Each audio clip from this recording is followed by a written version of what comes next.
Carpet bombing, also known as saturation bombing, is a large aerial bombing done in a progressive manner to inflict damage in every part of a selected area of land. The phrase evokes the image of explosions completely covering an area, in the same way that a carpet covers a floor. Carpet bombing is usually achieved by dropping many unguided bombs. The term obliteration bombing is sometimes used to describe especially intensified bombing with the intention of destroying a city or a large part of the city. The term area bombing refers to indiscriminate bombing of an area, and also encompasses cases of carpet bombing, including obliteration bombing. It was used in that sense especially during World War II. Carpet bombing of cities, towns, villages, or other areas containing a concentration of civilians is considered a war crime as of the 1977 Protocol I of the Geneva Conventions.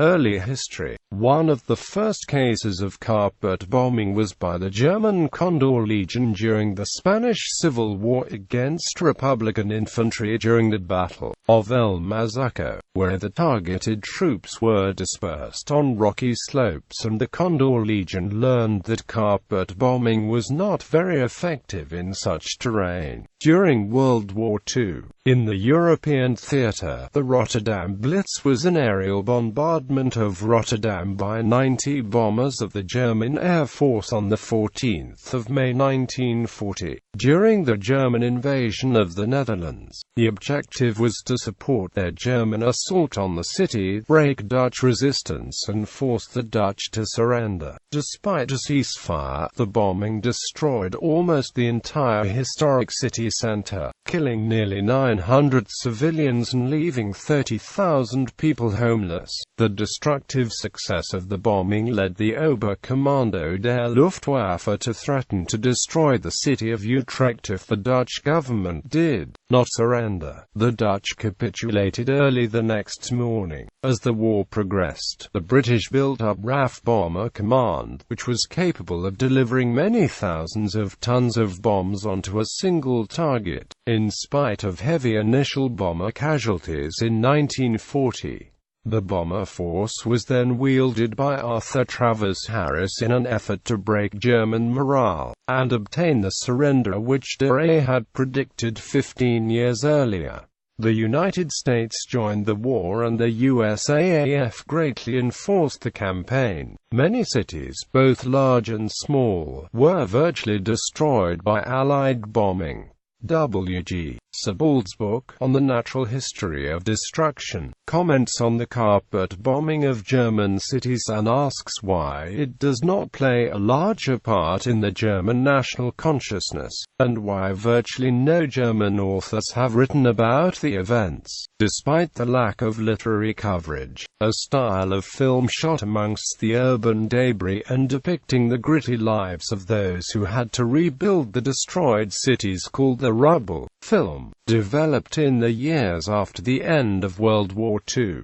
Carpet bombing was used as close air support for ground operations. Massive bombing was concentrated in a narrow and shallow area of the front, closely coordinated with advance of friendly troops. The first successful use of the technique was on 6 May 1943, at the end of the Tunisia campaign. Carried out under Sir Arthur Tedder, it was hailed by press as Tedder's bomb carpet. The bombing was concentrated in a 4-by-3-mile area, preparing the way for the First Army. This tactic was later used in many cases in Normandy campaign, for example in Battle for Caen. In the Pacific War, carpet bombing was used extensively against Japanese civilian population centers, such as Tokyo. On the night of 9–10 March 1945, 334 B-29 Superfortress heavy bombers were directed to attack the most heavily populated civilian sectors of Tokyo. In just one night, over 100,000 of the population had burned to death from a heavy bombardment of incendiary bombs, comparable to the wartime number of U.S. casualties on the entire Pacific theater.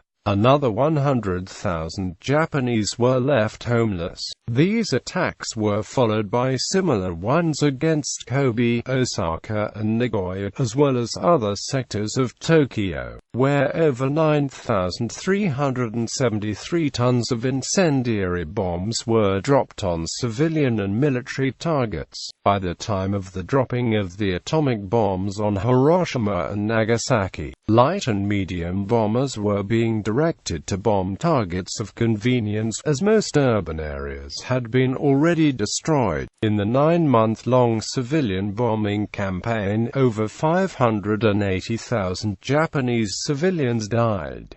Vietnam War. During the Vietnam War, with the escalating situation in Southeast Asia, 28 B-52Fs were fitted with external racks for 24,750-pound bombs under Project South Bay. In June 1964, an additional 46 aircraft received similar modifications under Project Sun Bath.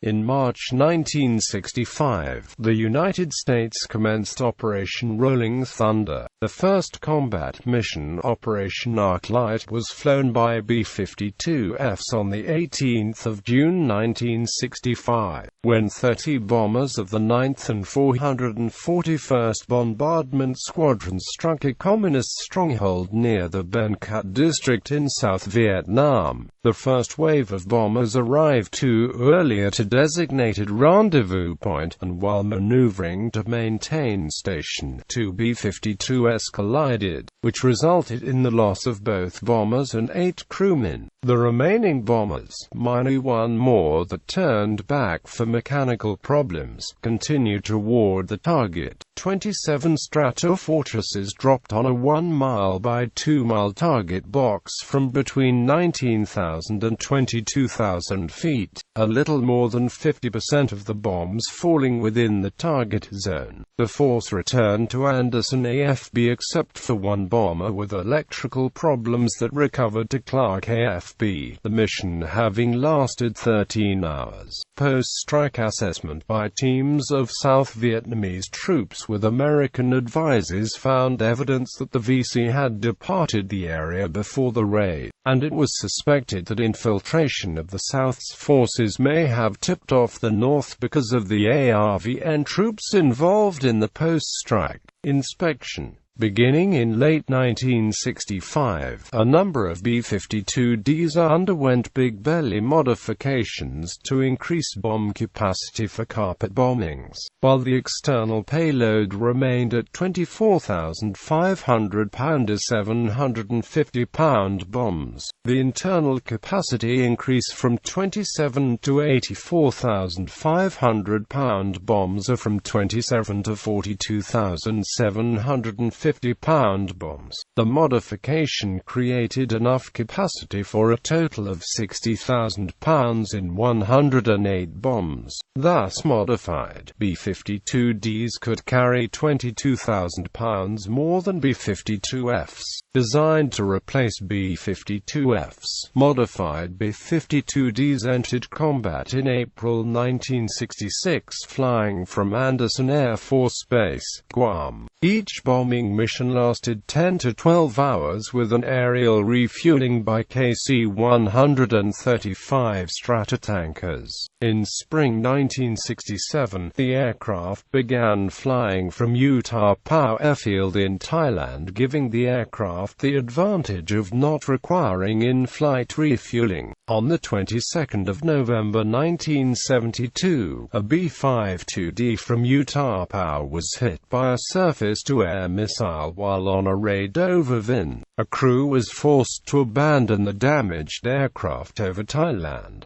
This was the first B-52 destroyed by hostile fire. In total, 31 B-52s were lost during the war, which included 10 B-52s shot down over North Vietnam. The zenith of B-52 attacks in Vietnam was Operation Linebacker 2, which consisted of waves of B-52s. Over 12 days, B-52s flew 729 sorties and dropped 15,237 tons of bombs on Hanoi, Haiphong, and other targets. Originally 42 B-52s were committed to the war. However, numbers were frequently twice this figure. During Operation land.The, 15 B-52s were shot down, 5 were heavily damaged, and 5 suffered medium damage. A total of 25 crewmen were killed in these losses.